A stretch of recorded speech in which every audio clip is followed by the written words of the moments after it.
చూడండి మనకి ఇడ్లీ పిండి అనేది ఎంత బాగా పులిసిందో. ఇప్పుడు దీంట్లోకి కొంచెం సాల్ట్, తగినన్ని వాటర్ యాడ్ చేసుకుందాము. కొంచెం సాల్ట్ వేస్తున్నాను,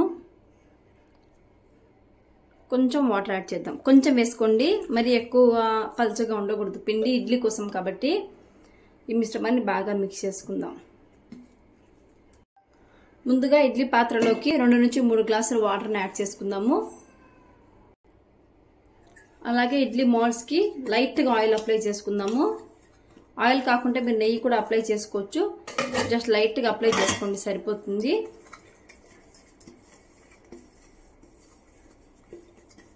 ఇలా లైట్గా ఆయిల్ అప్లై చేసుకున్నాం కదా. ఇప్పుడు దీంట్లోకి ఈ పిండిని యాడ్ చేసుకుందాం. ఫుల్గా వేసేద్దండి, కొంచెం కొంచెంగా వేసుకోండి. ఎందుకంటే ఇడ్లీ మనకు పొంగి మళ్ళీ పెద్దగా వస్తుంది కదా. 3/4 పోర్షన్ వేసుకుంటే సరిపోతుంది.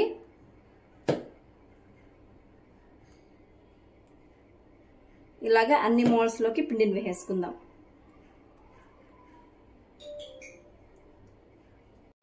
స్టవ్ ఆఫ్ చేసేసుకుందాము. మనం కుక్కర్ విజిల్ పెట్టేసుకొని 13 మినిట్స్ అయిందండి. చూడండి ఇడ్లీ కొంచెం చల్లారింది, వేడి మీద లేకుండా. ఇప్పుడు మౌల్డ్లోంచి రిమూవ్ చేసుకుందాం. చూడండి ఎంత బాగా వచ్చిందో. ఇలాగే ఇడ్లీస్ అన్నిటిని రిమూవ్ చేసుకుందాం.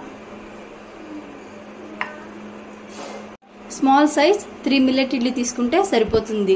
హాయ్ ఫ్రెండ్స్, ఇప్పుడు సాంబార్ రెసిపీ ఎలా చేయాలో చూద్దాం. సాంబార్ చేసుకోవడానికి ముందుగా 1 కప్పు పప్పుని తీసుకొని ఇలా 2 to 3 టైమ్స్ బాగా వాష్ చేసుకోవాలి. ఈ పప్పులోకి 1.5 కప్పు వాటర్ యాడ్ చేసుకుందాము.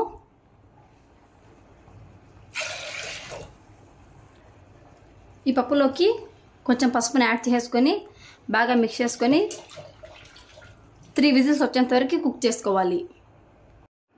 అలాగే మునక్కాయలను ఇలా చిన్నగా కట్ చేసుకొని బాయిల్ చేసి పక్కన పెట్టుకోవాలి. చూడండి పప్పు బాగా ఉడికిపోయింది. ఇప్పుడు సాంబార్ తిరువాత వేసుకుందాం. సాంబార్ చేసుకోవడానికి స్టవ్ ఆన్ చేసి ఒక కడాయి పెట్టుకున్నాము. ఈ కడాయిలోకి ఆయిల్ యాడ్ చేసుకుందాం.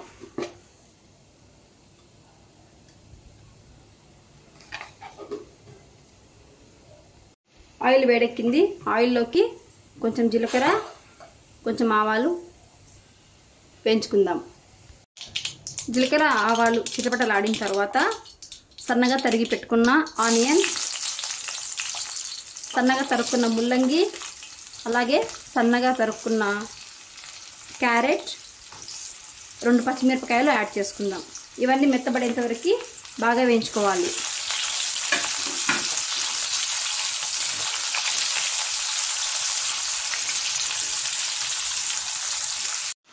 కూరగాయలన్నీ బాగా వేగాయి కదా. ఇందులోకి రుచికి సరిపడా కారం, కొంచెం పసుపు, అలాగే రుచికి సరిపడా ఉప్పు యాడ్ చేసుకుందాం. వీటిని 2 నిమిషాలు బాగా ఫ్రై చేసుకుందాం. దీంట్లోకి కొంచెం ధనియాల పొడి, అలాగే 1 స్పూన్ సాంబార్ పొడిని యాడ్ చేసుకుందాము. ఒకసారి బాగా మిక్స్ చేసుకుందాము. ఇప్పుడు ఈ మిశ్రమంలోకి మనం ముందుగా ఉడకబెట్టి పెట్టుకున్నాం కదా, ఈ కందిపప్పును యాడ్ చేసుకుందాం.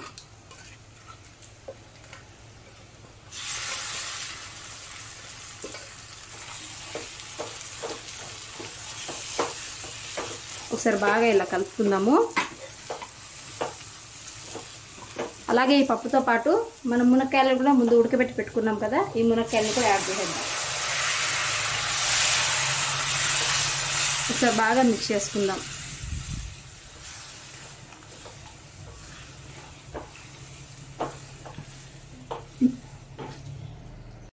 ఈ మిశ్రమంలోకి తగినన్ని వాటర్ యాడ్ చేసుకుందాము.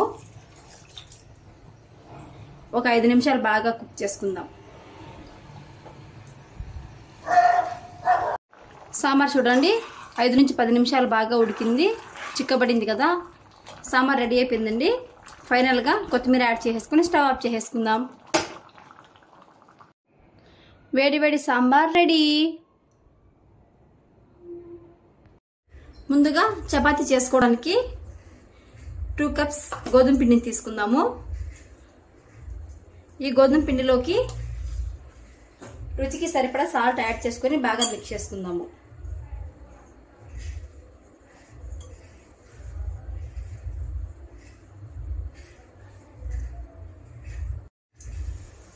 బాగా మిక్స్ చేసుకున్నాం కదా. ఇప్పుడు ఈ పిండిలోకి కొంచెం కొంచెంగా వాటర్ని యాడ్ చేసుకుంటూ బాగా నీట్ చేసుకోవాలి. ఈ పిండి వచ్చేసి మనం పూరి చేసుకోవడానికైనా, పుల్కా చేసుకోవడానికైనా, చపాతీ చేసుకోవడానికైనా కూడా సేమ్ ఇలాగే కలుపుకోవాలండి. సేమ్ ఈ మిక్చర్ని ఇలా కలుపుకుంటే మనకి అన్ని వంటలకి పనికొస్తుంది. ఇలా కొంచెం కొంచెంగా ఆయిల్ని యాడ్ చేసుకుంటూ ఇలా బాగా మిక్స్ చేసుకుందాం. మనకి 2 కప్స్ పిండికి 1 కప్పు ప్లస్ 1/2 కప్పు వాటర్ అయితే కరెక్ట్గా సరిపోతుందండి. ఎక్స్ట్రా వాటర్ ఏం అవసరం ఉండదు. పిండిని కొంచెం కొంచెంగా ఇలా బాగా నీట్ చేసుకోవాలి.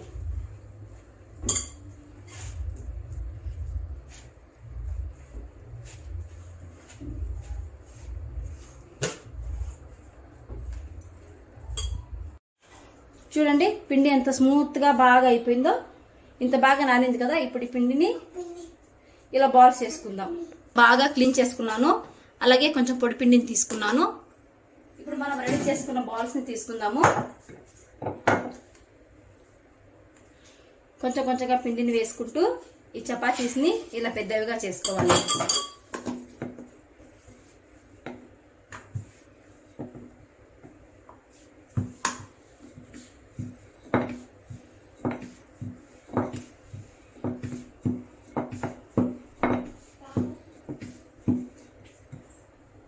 చూడండి ఈ సైజులో పిండిని ఇలా రుద్దుకున్నాం కదా.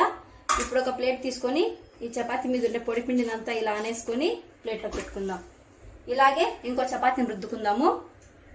ఇలా అన్ని చపాతీస్ ని రెడీ చేసి పెట్టుకోవాలి.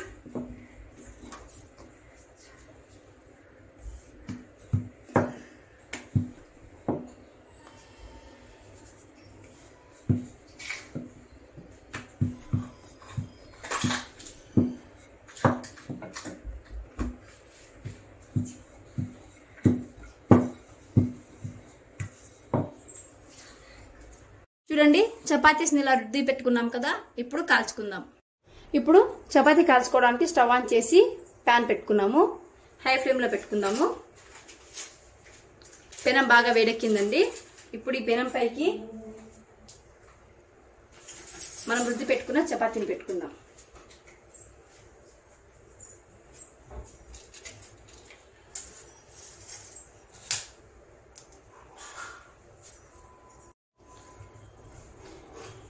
చపాతీ వెనకాల పక్క ఇలా లైట్గా ఆయిల్ పూసుకోవాలండి. ఎక్కువ ఆయిల్ వేసుకోకూడదు.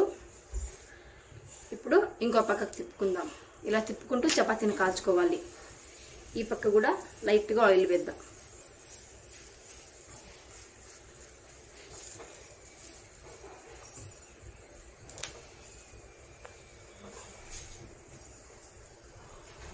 చపాతీని ఇలా 2 పక్కల తిప్పుకుంటూ ఇలా బాగా ప్రెస్ చేసుకుంటూ కాల్చుకోవాలి. చూడండి మొత్తం చపాతీ ఎంత బాగా కాలిందో.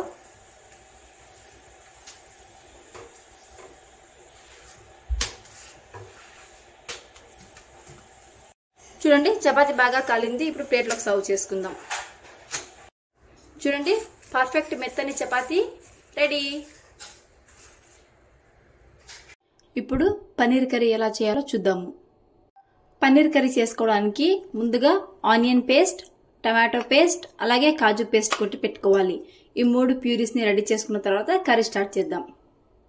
ముందుగా స్టవ్ ఆన్ చేసి కడాయి పెట్టుకున్నాను. కడాయిలోకి 2 స్పూన్స్ ఆయిల్ వేసుకుందాం.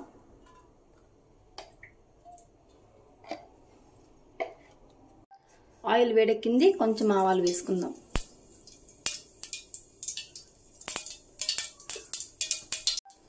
ఆవాలు చిటపటలాడిన తర్వాత మనం ముందుగా పేస్ట్ చేసి పెట్టుకున్న ఆనియన్ పేస్ట్ని వేసుకుందాం.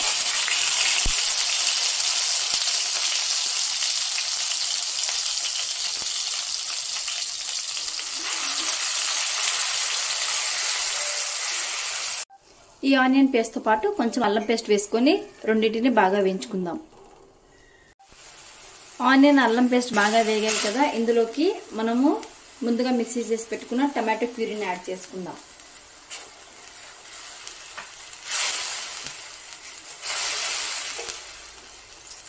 టమాటో ప్యూరీ ఆయిల్లో బాగా మగ్గింది. ఇప్పుడు దీంట్లోకి క్యాజు పేస్ట్ వేసుకుందాం.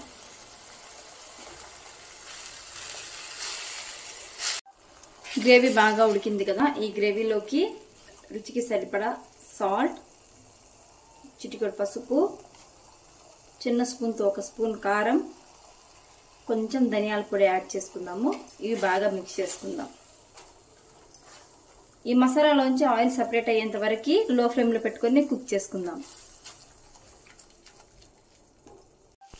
మసాలా చూడండి బాగా వేగిపోయింది. దీంట్లోకి మనం కట్ చేసి పెట్టుకున్న పన్నీర్ని యాడ్ చేసుకుందాం. స్టవ్ లో ఫ్లేమ్లో పెట్టుకొని ఒక 10 మినిట్స్ కుక్ చేసుకుందాము. పన్నీర్ బాగా కుక్ అయిపోయింది. ఎక్కువసేపు ఉడికించుకోవాల్సిన అవసరం లేదు. జస్ట్ 5 మినిట్స్ ఉడికించుకుంటే సరిపోతుంది. ఫైనల్గా కొత్తిమీర వేసుకొని స్టవ్ ఆఫ్ చేసుకుందాం. Tasty paneer curry ready. Cucumber salad చేసుకోవడానికి ముందుగా కుకుంబర్ని ఇలా సన్న స్లైసెస్గా కట్ చేసి పెట్టుకోవాలి. ఈ స్లైసెస్లోకి ఇలా సన్నగా చాప్ చేసుకున్న ఆనియన్స్ని యాడ్ చేసుకోవాలి.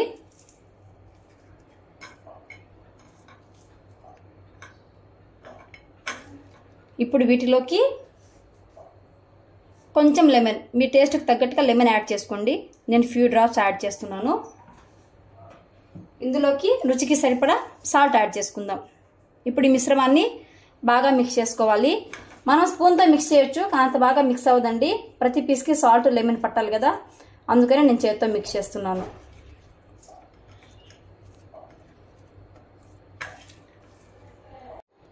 Cucumber salad ready. ఇప్పుడు టమాటా జ్యూస్ ఎలా చేసుకోవాలో చూద్దాము. ముందుగా టమాటా జ్యూస్ చేసుకోవడానికి ఒక మిక్సర్ జార్ని తీసుకుందాము. ఇందులోకి సన్నగా చాప్ చేసి పెట్టుకున్న ఒక టమాటాని యాడ్ చేసుకుందాము. సన్నగా కట్ చేసి పెట్టుకున్న కీరా పీసెస్ని యాడ్ చేసుకుందాము. నేను 3 to 4 స్లైసెస్ కీరాని చిన్నగా కట్ చేసుకున్నాను. అలాగే వాష్ చేసి పెట్టుకున్న ఒక 4 రెమ్మల పుదీనా, కొంచెం కొత్తిమీరని యాడ్ చేసుకుందాము. ముందుగా ఈ మిశ్రమాన్ని మిక్సీ పట్టుకుందాము. చూడండి, వీటిని ఇలా ఫస్ట్ పేస్ట్ లాగా గ్రైండ్ చేసుకోవాలి. దీంట్లోకి కొంచెం చిటికేడు మిరియాల పొడి, ఒక 1/2 స్పూన్ సాల్ట్ యాడ్ చేసుకుందాము. ఇప్పుడు చల్లగా ఉండే వాటర్ యాడ్ చేసుకుందాం. మీ దగ్గర ఐస్ క్యూబ్స్ ఉంటే ఐస్ క్యూబ్స్ కూడా యాడ్ చేసుకోవచ్చు. ఇలా చల్లగా ఉండే వాటర్ యాడ్ చేసుకొని ఒకసారి బ్లెండ్ చేసుకుందాం. చూడండి, వాటర్ వేసి ఇలా మిక్సీ పట్టుకున్నాం కదా, ఈ జ్యూస్ని గ్లాస్లోకి సర్వ్ చేసుకుందాం.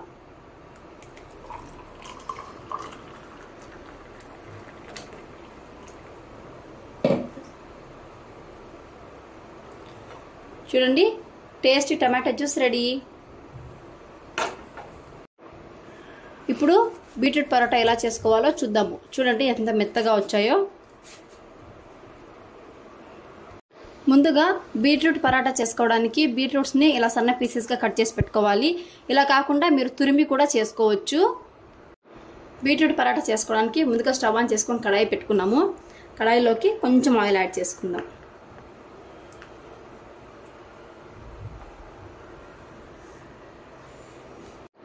ఆయిల్ వేడెక్కింది. ఆయిల్లోకి మనం కట్ చేసి పెట్టుకున్న బీట్రూట్ని యాడ్ చేసుకుందాం.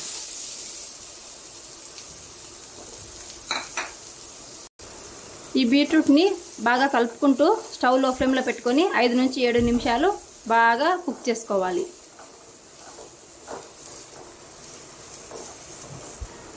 బాగా మిక్స్ చేసుకున్నాం కదా, మూత పెట్టి మగ్గించుకుందాం.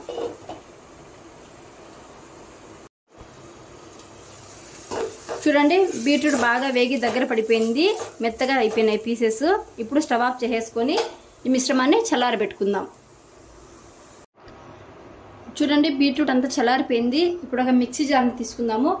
మిక్సీ జార్లోకి మనం ముందుగా వేయించుకున్న ఈ బీట్రూట్ని యాడ్ చేసుకుందాము.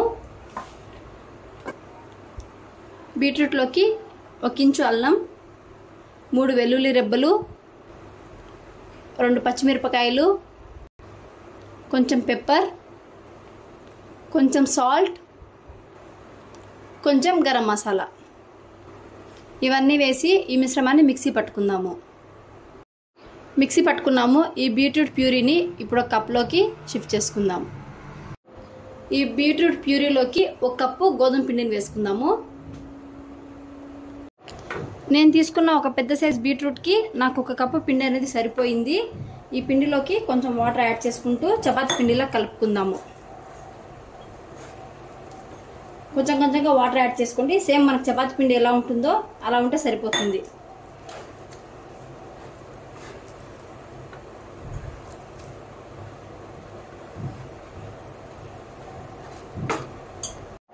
పిండిని ఇలా బాగా తడుపుకున్న తర్వాత దీంట్లోకి 1 స్పూన్ ఆయిల్ వేసుకుందాము. చిన్న స్పూన్ అండి. 1 స్పూన్ ఆయిల్ వేసుకొని మళ్ళీ బాగా మిక్స్ చేసుకుందాం.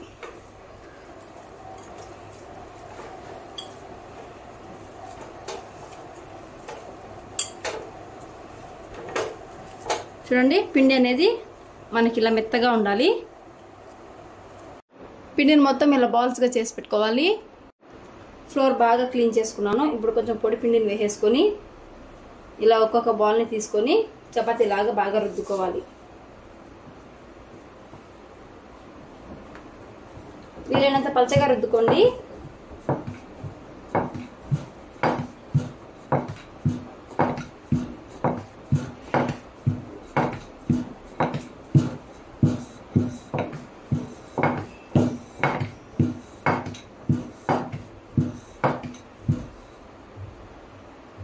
పరాటాస్ ఇలా రుద్ది పెట్టుకున్నాం కదా, ఇప్పుడు కాల్చుకుందాం. పరాటా కాల్చుకోవడానికి స్టవ్ ఆన్ చేసి పెనం పెట్టుకున్నాము. పెనం కొంచెం వేడెక్కిద్దండి. లైట్గా ఆయిల్ గ్రీస్ చేసుకుందాం.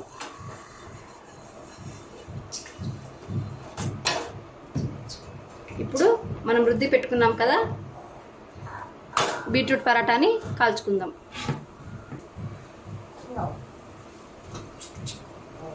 పై పక్క కూడా లైట్గా ఆయిల్ని అప్లై చేసుకుందాము.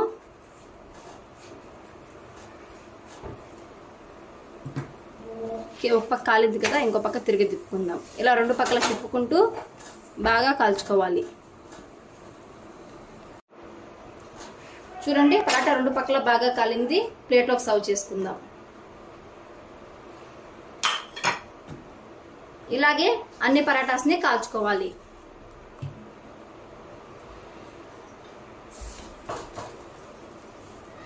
2 పరాటాస్ని 1 కప్ కర్డ్తో సర్వ్ చేసుకోండి.